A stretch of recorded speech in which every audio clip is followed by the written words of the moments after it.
All right, so today we're going to dive into something that's been getting a ton of buzz, especially I think with cyclists. Yeah. This training method is called 4x4 interval training. Yep. Sometimes you hear it called the Norwegian Protocol.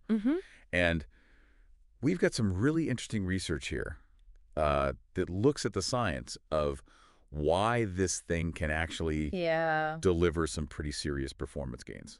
Absolutely. And, for endurance athletes especially, Right. we're talking about things like increasing VO max, Yeah.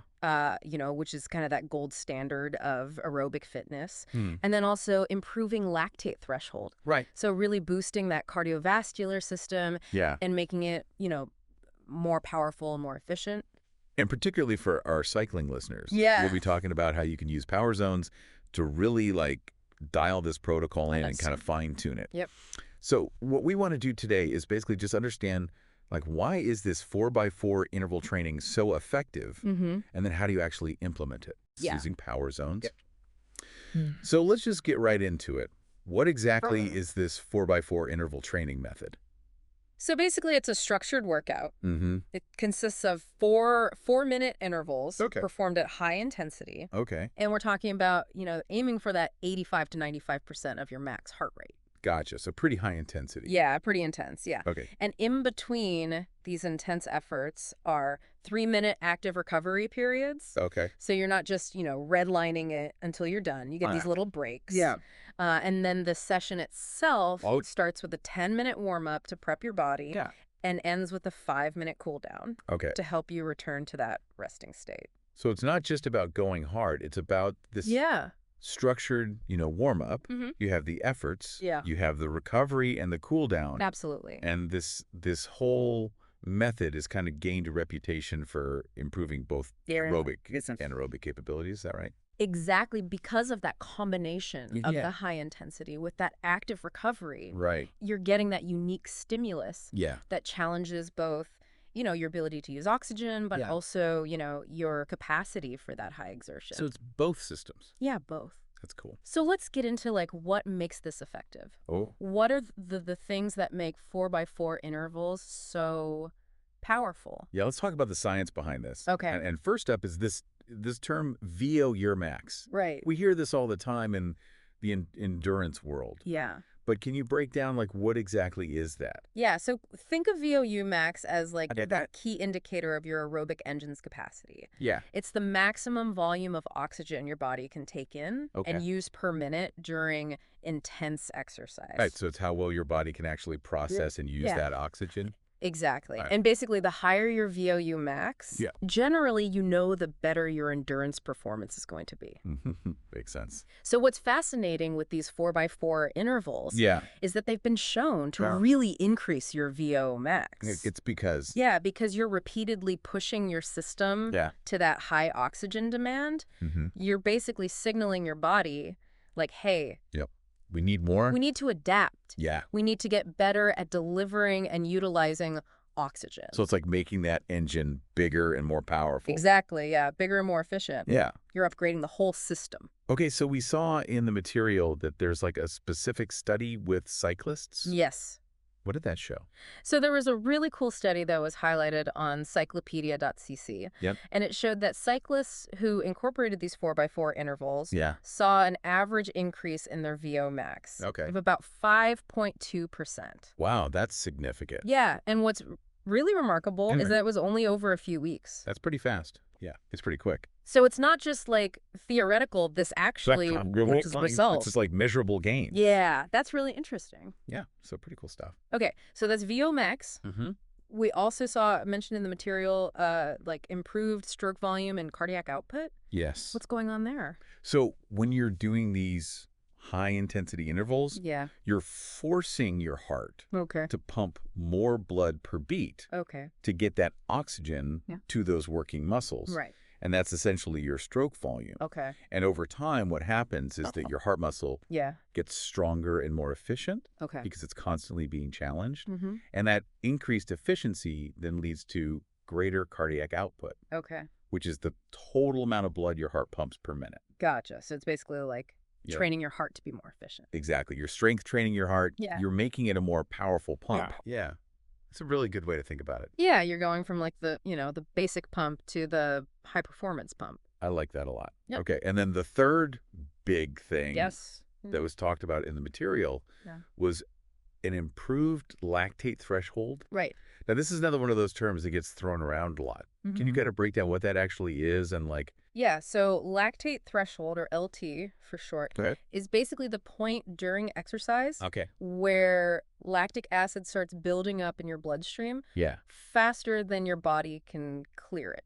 Gotcha. Okay. So it's kind of like a tipping point. And once you go over that threshold... then you start feeling it. Yeah, you start feeling that burn. Yeah, exactly. And you're not going to be able to sustain that intensity for very long. Okay. So what's really interesting here is that these 4x4 intervals actually train your body to become better at both buffering and using lactate. Interesting. So by repeatedly working near that lactate threshold... But you're improving your body's ability to clear it more efficiently. So you can actually... push it. Yeah, you can push harder for longer before that fatigue sets in. So it's basically like your lactate threshold is like a waste disposal system for your muscles. Exactly. And you're making that system more efficient. You're upgrading the waste disposal. So you can handle more before you start feeling that fatigue. Yep. That's really cool. I like that. So we talked about VO max. Yeah. We talked about stroke volume and cardiac output. Yeah. We talked about lactate threshold. Mm-hmm.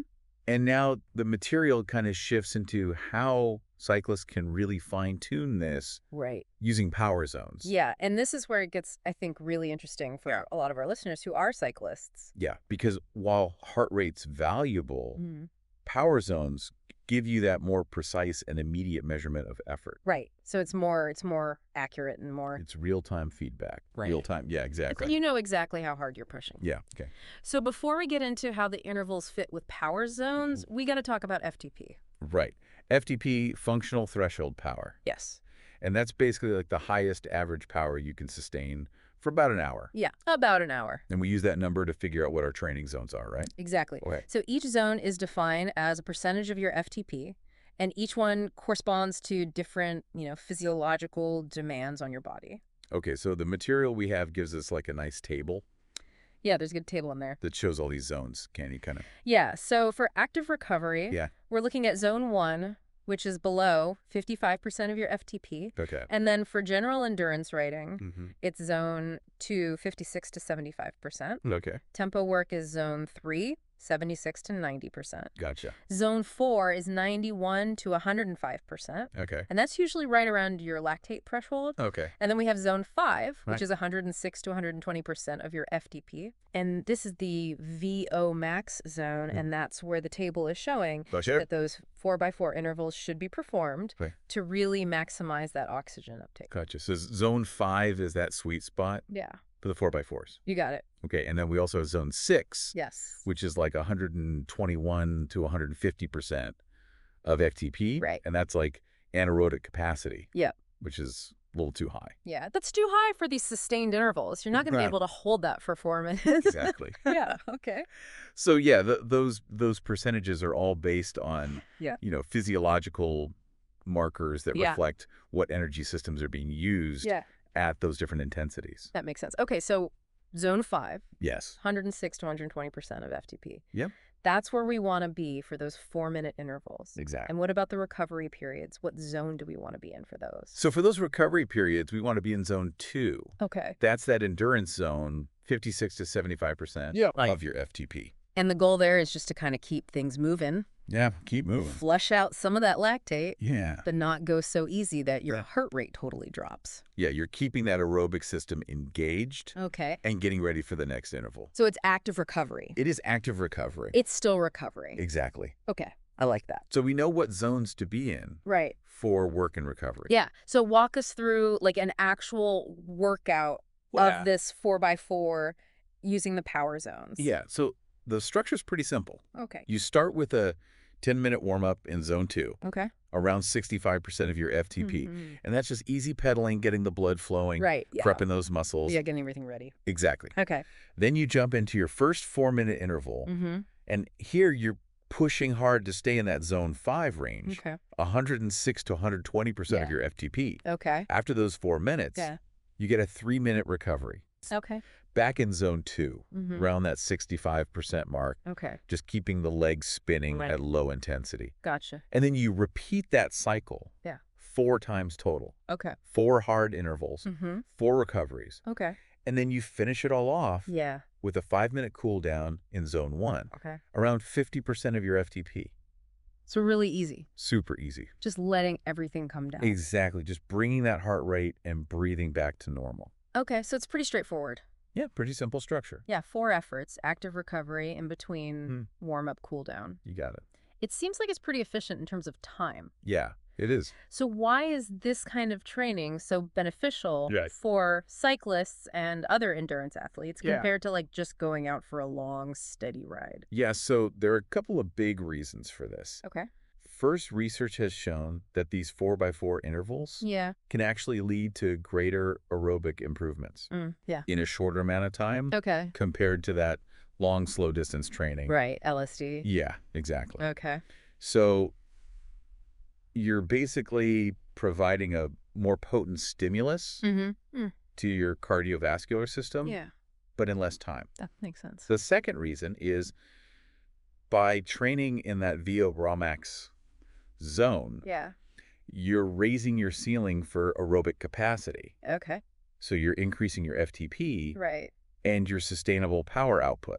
So you can push harder for longer at your race pace without getting tired. Without hitting that exhaustion point so quickly. So if my lactate threshold improves, what does that actually feel like? So what you'll feel is like on a long climb or during a sustained effort, you'll be able to hold a higher power output and a faster pace before that burning sensation forces you to back off. So I can basically stay with the group longer. Yeah, exactly. You can hang on. I like that. You can even attack. Yeah, maybe even attack. Yeah. That's cool. Okay. And it's not just about sustained power. Right. It also helps with your sprint and climbing performance. How so? Because you're developing that capacity to hold that high power output for those, short durations. So like if I'm sprinting for the finish. Exactly. Or I'm trying to attack on a climb. Those are short efforts, but really intense efforts. Yeah, you got to have that power. And this helps me build that. It does. It does. That's really cool. And then the final benefit, and we talked about this a little bit before, is that it's really time efficient. The whole workout is only about 30 to 40 minutes, including warm up and cool down. Which is great for busy people. Absolutely. You don't have a ton of time. Yeah, you can fit this in. To train. You can make it work. So as we kind of wrap things up here, what are the biggest things to keep in mind? Yeah.